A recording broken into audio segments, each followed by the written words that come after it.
It's not as bad as Bayonetta, where it like had a million combos and you couldn't remember a single one of them because you kept doing this fucking breakdance. Yeah. Which is always the most fun one to do in any game, just the breakdance one. Yeah. But yeah, so if it was a continuation after inferior Dragon Ball related anime, like that'd be fine, but no, it wouldn't be fine because then you know that Pan would have to be back in it, and no one wants her. Well, honestly, I think the worst thing is then it becomes like super canon. Also, Trunks was really lame in. Trunks was lame when he became a kid. Trunks was lame when he went back to the future. Like future Trunks was sweet. I didn't like Kid Trunks that much.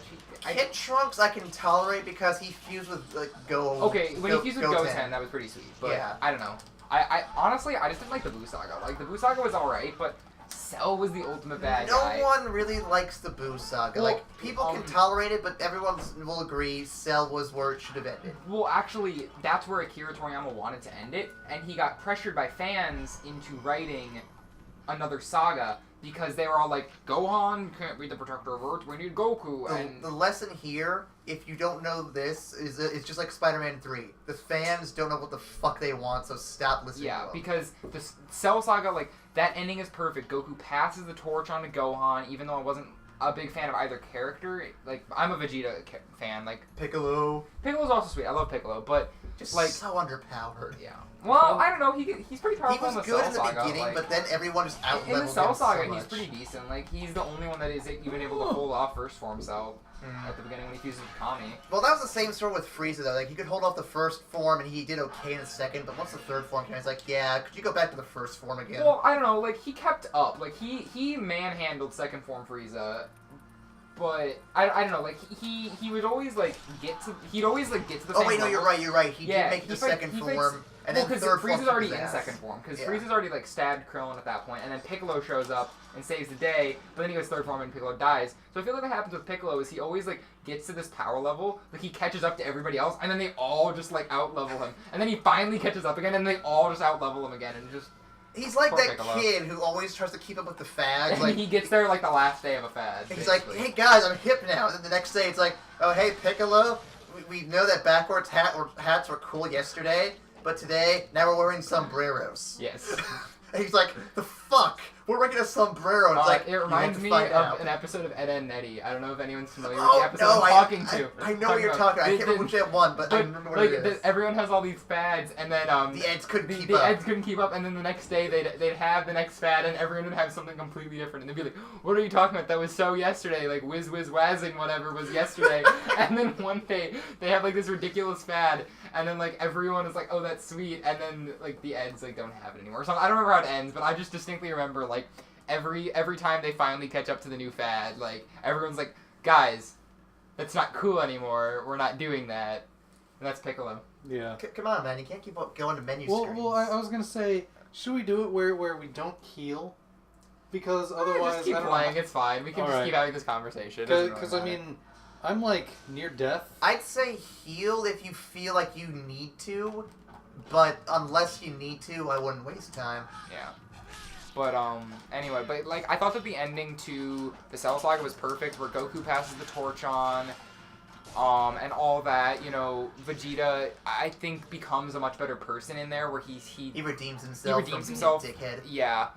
But, that being said, my favorite scene in Dragon Ball Z history is in the Buu Saga, when Vegeta, sacrifices himself to try and take out Buu, and you just have to think about the guy that Vegeta was coming into the anime. He is this ruthless killer. He is the main villain of the first saga.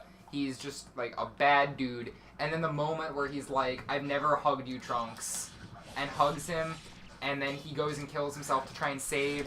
Realistically, he's saving all these people that he wanted to kill. Like, the entire planet, he's helping Goku in a way. Like, he's saving Goku's children. He's saving... you know, all these people that he came to destroy, and he's happy with it, and he willingly gives himself up for everybody else. And that character development is ridiculous. Oh, and that's one of the reasons I love him so much. That's kind of the best thing about certain, like, not just anime, but, like, anything in general, where, like, a character starts off and does it just the worst possible way, but as the series goes on, or even just a particular like game or movie. Right. Like by the end, they've redeemed themselves to a way where you're like, you know what? He was worth having around. He was the best one. Yeah. And I've always been really attached to those type of characters that start off very dark and they become so much better. Like, I never actually got all the way through One Piece, but It looks like it. I know Sean's gonna call me out on this one, but I think One Piece looks so dumb. I actually really liked One Piece. I liked the first season. I'm a guy that always watches the English dubs because that's just how I was raised.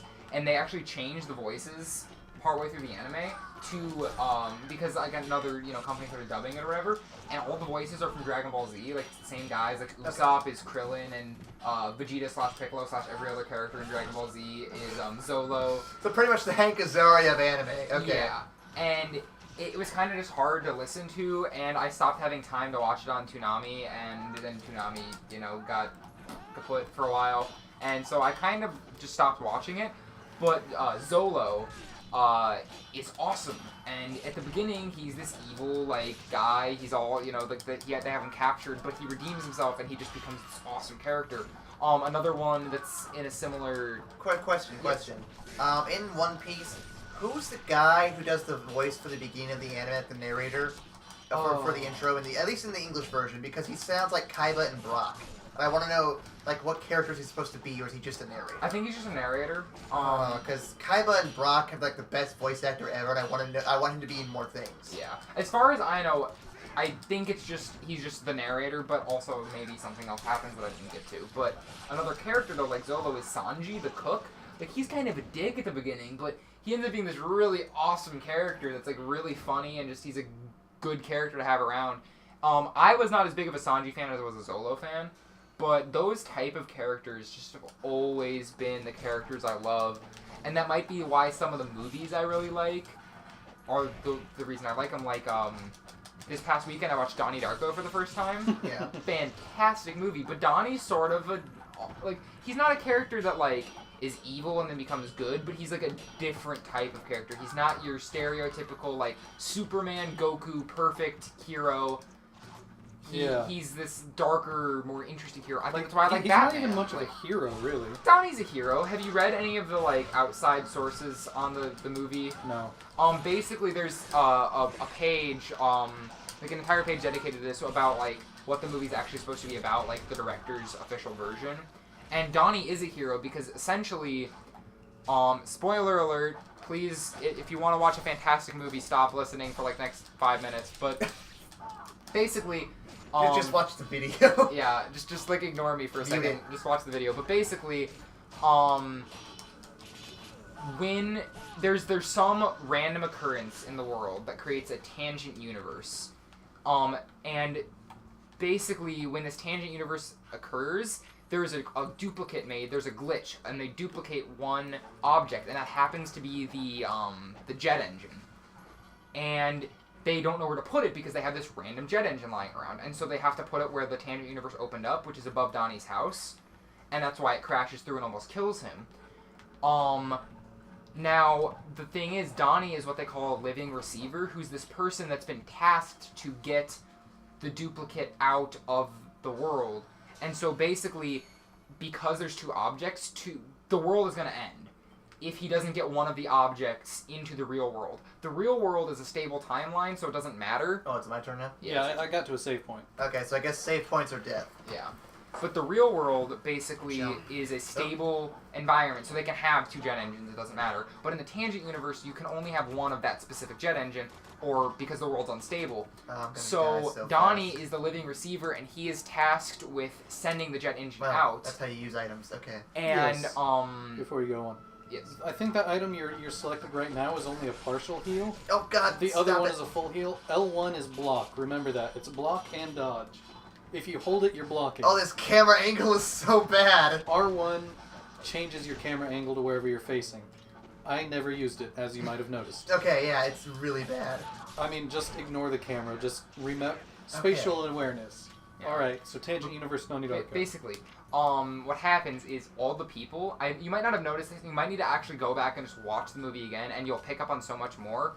I haven't not rewatched it yet because they're pulling it off of Netflix today. Sadly, yes. So I'm buying it for $10 on Amazon.com. Why are they pulling it off? Because it's so good, and the directors probably figured they can make more money not having it on there or something, or they only had the rights for X number of months or whatever. I'm not sure, but it's getting pulled off today. That's why I watched it this weekend, because I knew they were getting rid of it. But every character in the movie, in the Tangent universe, they push Donnie in the right direction, so that basically there's this thing called the insurance trap that all of the people set up so that Donnie has to send the jet engine back. So the English teacher writes cellar door on the board, and then Donnie happens to go through that cellar door at the Roberta Sparrow's house. The physics teacher happens to have the right book and everything.